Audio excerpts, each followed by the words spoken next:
Puji Tuhan, kaum wanita Esther yang ada di rumah atau di mana saja berada. Pasti Yesus itu luar biasa, amin.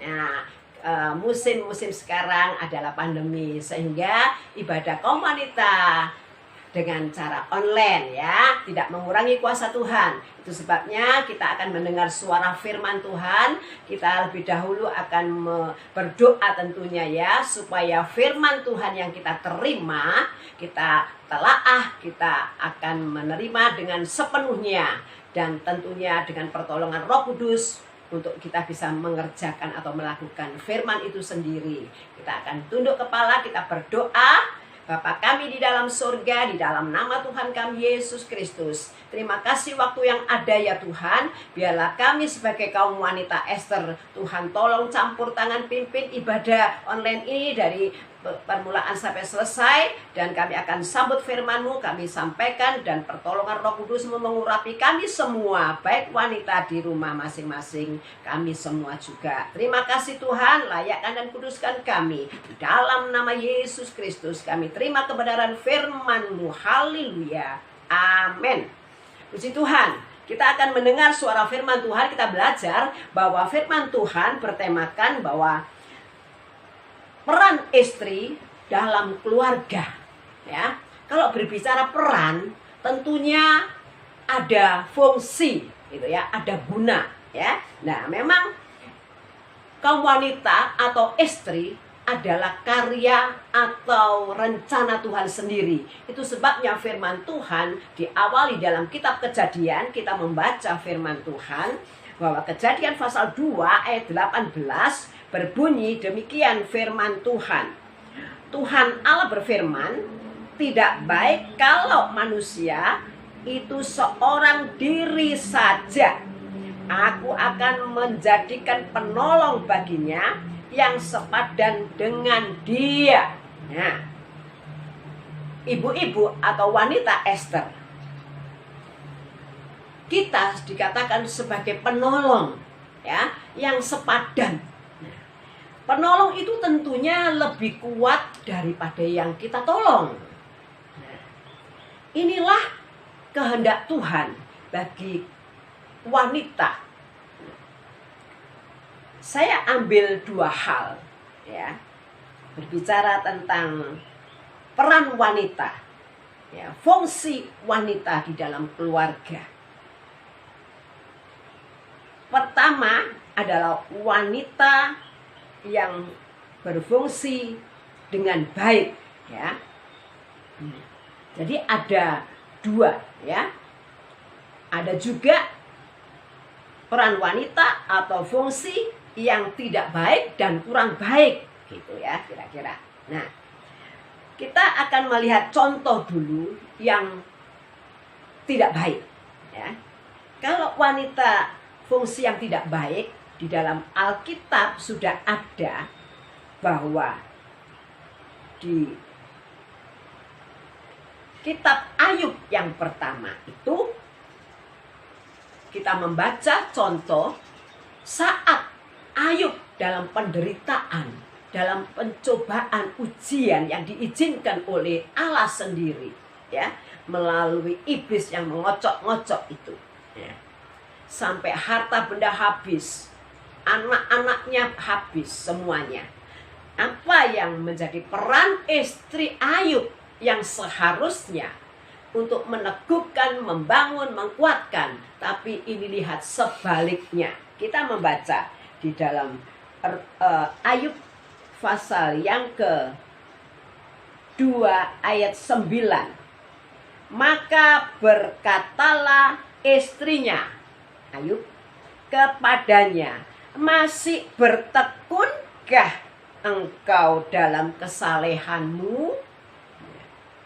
Pertanyaannya, masih bertekunkah engkau dalam kesalehanmu ya? Kutukilah Allahmu dan matilah. Aduh. Ini istri yang bukan menjadi penolong, tetapi melemahkan ya, tidak bisa membangun saat suami dalam keadaan tidak berdaya. Sebagai istri sebetulnya mengkuatkan, mensupport, mendorong, membangun, memberi semangat, baik itu hal iman rohani, ya. Ini tidak, ya. Masih bertekunkah engkau, suamiku misalnya, kalau bahasa sehari-hari, bapak, ya, sayangku mungkin gitu, ya, dengan kesalehanmu itu loh kepada Allah. Lebih baik kutukilah Allahmu dan matilah engkau. Ya ampun, ini istri yang keterlaluan, ya. Nah, itu yang contoh. Jadi peran istri yang tidak baik ini loh, ya. Contohnya tidak bisa membangun. Yang kedua juga ada istri Ananias yang bernama Safira di dalam Kisah Para Rasul pasal 5, ya. Saya tidak usah membaca supaya cepat, ya. Saudara bisa membaca ayat 1 mulai itu. Ananias dan Safira saat mereka mempunyai sebidang tanah dijual, itu hasilnya, ya, ada di tangan mereka tentunya.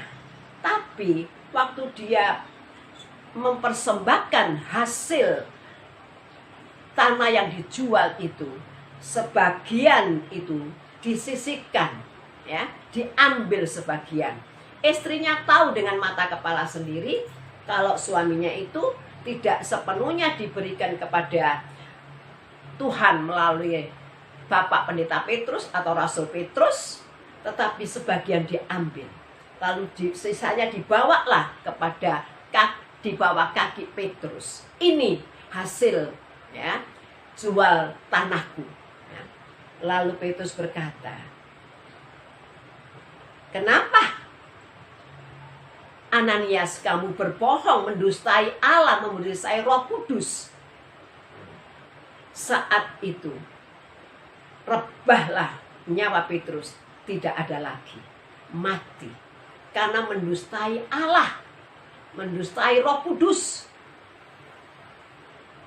Orang-orang muda datang untuk menguburkan Ananias. Baru 3 jam selesai penguburan, datanglah istri Ananias yang bernama Safira. Apa yang terjadi? Petrus bertanya, sekiankah? Betul sekiankah nilai jual tanah? Betul Pak Pendeta Petrus, betul Rasul Petrus. Kamu juga sekongkol dengan suamimu. Lihat, baru saja suamimu dikubur mati.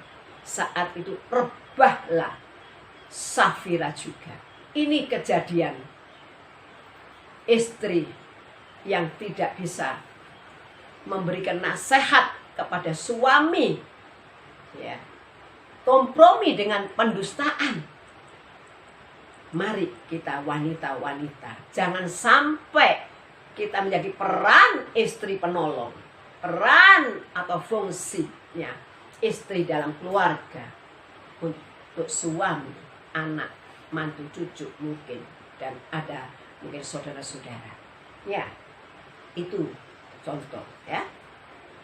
Ada istri Potifar juga yang suka selingkuh, ya. Keterangan juga ini, ya, itu di dalam Kejadian pasal 39, ya. Dia suka dengan pemuda, ya, Yusuf, saya tidak usah ceritakan. Suka menuduh bohong juga. Hati-hati kita wanita-wanita atau istri-istri dalam Kristus Yesus. Kita melihat yang baik sekarang, itu yang tidak baik, tetapi ada yang baik, ya. Peran istri yang baik banyak, ya.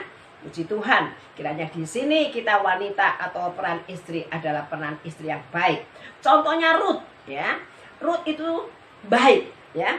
Sejak suaminya Mahlon meninggal, ya, dia tetap cinta kepada mertuanya, cinta, ya.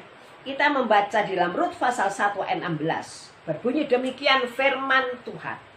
Tetapi kata Rut, Janganlah desak aku meninggalkan engkau dan pulang dengan tidak mengikuti engkau. Sebab kemana engkau pergi, ke situ jugalah aku pergi. Dan di mana engkau bermalam, di situ jugalah aku bermalam. Bangsamulah bangsaku, Allahmu lah Allahku. Ini Rut, kaum wanita. Ini Rut, istri yang baik, ya, selalu mengikuti Naomi, mertuanya, ya, karena sudah ditanamkan firman Tuhan. Nah, lanjutnya,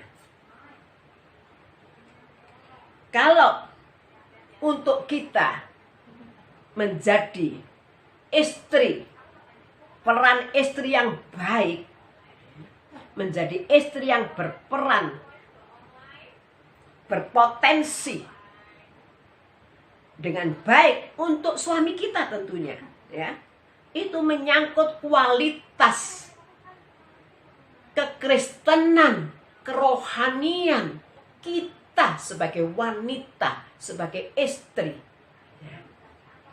Kalau kerohanian kita, kekristenan kita tidak dipupuk dengan baik, ya, maka kita akan terpengaruh dengan hal yang buruk seperti tadi contoh, ya, Safira, ya, kompromi dengan pendustaan suami, ya, atau mungkin pisah dan lain-lainnya.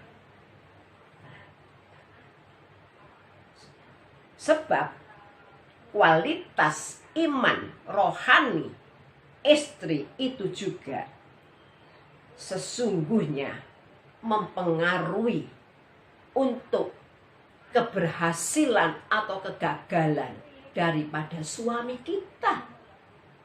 Baik itu dalam pekerjaan rumah tangga, pelayanan. Itu sebabnya marilah milikilah kualitas iman rohani yang tinggi, yang baik, hanya di dalam firman Tuhan Yesus Kristus, bukan yang lain-lain. Karena dasar kualitas yang baik, rohani, yang sungguh-sungguh hanya ada di dalam Alkitab, firman Tuhan, di dalam Yesus Kristus. Amin, kaum wanita. Haleluya, puji Tuhan. Nah, untuk itu kita wanita adalah bagikan leher, ya, yang menggerakkan kepala. Nah, kalau kepala kita, leher ini tidak bisa menggerakkan kepala yang baik, wah, bahaya, ya. Nah, untuk itu biarlah kita sebagai istri diberikan satu karunia tersendiri sebagai leher untuk menggerakkan kepala, ya. Itu perlunya istri harus memiliki pengabdian yang penuh kepada Tuhan kami Yesus Kristus. Itu penting dan sangat penting. Sehingga setiap tindakan suami, rangkaian-rangkaian apapun, itu kita juga memiliki tanggung jawab. Nah, kalau yang menggerakkan ini, ya, leher ini salah, ya, itu fatal. Nah, marilah milikilah sebagai istri penolong, istri yang berperan positif, bukan istri berperan yang negatif, yang tadi ada contoh tidak sedemikian. Mari seperti kita untuk kuat pengabdian kita kepada Tuhan, rohani kualitas iman kita harus kuat, maka milikilah persekutuan yang baik dengan Tuhan. Bangun persekutuan pribadi kita sebagai istri, wanita, untuk kita selalu bereratan dengan Bapa kita di sorga, Yesus Kristus, firman-Nya. Seperti Maria di dalam Injil Lukas pasal yang ke-10 ayat 39. Maria dan Marta. Maria, kalau Marta sibuk terus, ya, boleh wanita sibuk, kerja harus, ya. Tetapi untuk bersekutu dengan Tuhan harus ada waktu juga. Ya, tapi percaya wanita-wanita Ester GPDI selalu memberikan waktu untuk Tuhan tentunya, ya. Mana untuk suami, mana untuk anak, mana untuk mantu, mana untuk cucu, untuk pekerjaan dan lain sebagainya. Itu harus kita wajib memang kita kerjakan. Tapi lebih dari itu juga kita perlu untuk memberikan waktu kepada Tuhan. Sehingga Maria selalu duduk di kaki Tuhan untuk mendengarkan suara perkataan Yesus Kristus, firman Tuhan. Biarlah untuk kita memiliki kualitas perlu mendengarkan perkataan firman Tuhan, ya. Nah, wanita-wanita atau istri-istri, mari untuk kita dijadikan peran yang baik di dalam keluarga kita, di masyarakat dan dunia pada umumnya. Jadilah kita wanita yang cakap, wanita yang bijaksana, wanita yang memiliki roh takut akan Tuhan. Karena itu modal, itu rahasia. Ya. Sebagai ayat yang terakhir, Amsal Salomo, pasal yang ke-31, ayat yang ke-30 bagian B. Ya. Istri yang takut akan Tuhan dipuji-puji. Istri yang takut Tuhan atau takut akan Tuhan dipuji-puji. Kita tidak minta cari pujian dunia ini, tetapi ini firman Tuhan. Hanya takut akan Tuhan. Sehingga semua itu, kalau ada rasa gentar takut kepada Tuhan, kita tidak akan kompromi dengan hal-hal duniawi, hal-hal yang tidak baik di luar sana. Walaupun di sana juga ada yang baik, tapi kita bisa memilih mana itu yang berkenan kepada Tuhan, mana yang tidak disukai Tuhan. Walaupun mungkin di keluarga kita mungkin juga kita dengan suami kita ada persoalan masalah di perusahaan atau di pekerjaan suami-suami kita. Maka sebagai istri yang bijaksana, istri yang cakep, istri yang berperan, tidak kita melemahkan. Mungkin juga ada laporan suami, "Ma, pekerja aku begini, ya.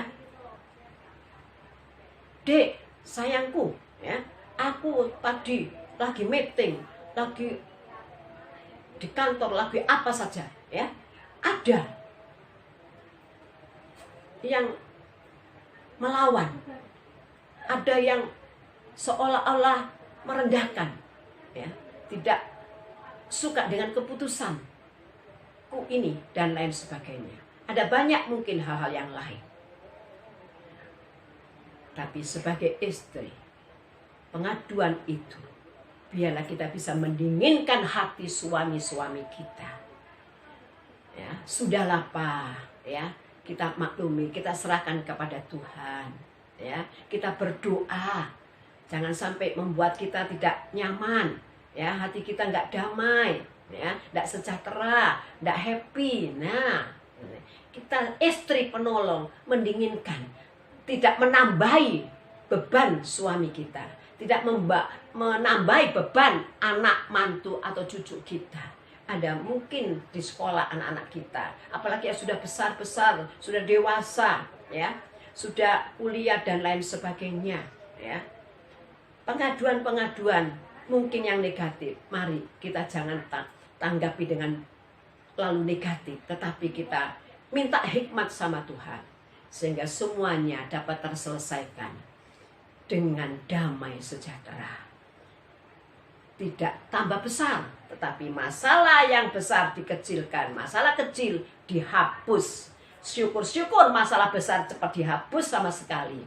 Tidak terus diungkit-ungkit. Mungkin ada kekecewaan kita, namanya wanita, namanya istri, ya. Pernah kecewa dengan siapapun. Bagaimana peran istri untuk bisa membangun kalau kita terus luka-luka batin kita nggak terobati, ya, nggak bisa mengampuni, nggak bisa memberikan sejuk. Wah, disimpan terus, nanti bisa-bisa jadi kanker. Sakit sendiri. Jangan istri-istri, ya. Kecewa biasa, ya. Tempatnya dalam dunia ini. Siapapun kecuali Allah Tuhan Yesus Kristus tidak pernah mengecewakan kita, ya. Istri bisa, orang tua bisa, anak bisa, mantu bisa, hamba Tuhan bisa, ya.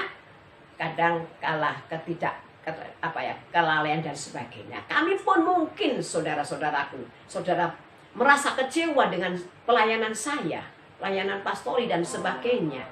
Tetapi ingat, Yesus itu yang sempurna, ya, bisa memaklumi, bisa mendinginkan, sehingga wanita-wanita bisa menjadi pemersatu di dalam keluarga. Istri bisa mempersatukan anak mantu cucu, saudara bersaudara. Apalagi di dalam pekerjaan Tuhan di akhir zaman ini. Pada masa pandemi ini, kalau kita tidak bisa menjaga hati, itu bahaya. Gampang kita akan emosi, gampang kita tersinggung. Bagaimana nanti kalau kita menjadi peran istri dalam keluarga? Kalau sedemikian, mari kita belajar seperti Ruth, ya, seperti Maria. Seperti Abigail juga, dia bijaksana walaupun punya suami yang bebal. Mari kita kaum wanita miliki kualitas iman rohani yang jempolan, ya. Karena ada firman Tuhan di dalam kehidupan kita. Puji Tuhan, inilah firman Tuhan yang bisa saya sampaikan secara online ini, ya, sehingga wanita tetap bangun persekutuan, bangun, ya, dan bisa membangun orang lain. Puji Tuhan, Tuhan memberkati. Mari kita tunduk kepala, kita berdoa. Syukur dan terima kasih kepadamu ya Tuhan kami Yesus Kristus, buat kebenaran firman-Mu yang menasehati, yang menegur kami sebagai istri, sebagai wanita Tuhan. Biar Roh Kudus-Mu memampukan, Roh Kudus-Mu menumbuhkan, sehingga kami memiliki kualitas iman yang teguh di dalam Yesus Kristus. Masalah boleh datang, ujian boleh datang, tetapi kuasa Yesus yang lebih besar. Karena firman-Mu itu Tuhan memberikan keteguhan, kekuatan. Bapa yang baik, terima kasih Tuhan, terima kasih. Biarlah Bapa, segala sesuatu apapun yang kami lakukan, kerjakan, baik di rumah, di luar rumah, suami-suami kami Tuhan, istri, dan anak mantu cucu, semua jemaat yang ada. Bapa, kiranya Engkau menguatkan, mengkuatkan, memberkati, memproteksi Tuhan dari segala hal-hal yang buruk. Terima kasih Tuhan Yesus yang baik. Kalau ada di antara jemaat yang sakit, Tuhan jamah sembuhkan di dalam nama Yesus Kristus. Yang luka-luka batin Engkau sembuhkan dalam nama Yesus Kristus. Ekonomi, pekerjaan, rumah tangga, pelayanan. Terima kasih anak-anak sekolah. Kami juga berdoa kiranya berkat Allah Bapa, Putra, dan Roh Kudus di dalam berkat nama Yesus Kristus melimpah kepada kaum wanita di rumah masing-masing dimanapun berada. Terima kasih Tuhan buat penyertaan dan pimpinan-Mu di dalam nama Yesus Kristus. Haleluya. Amin.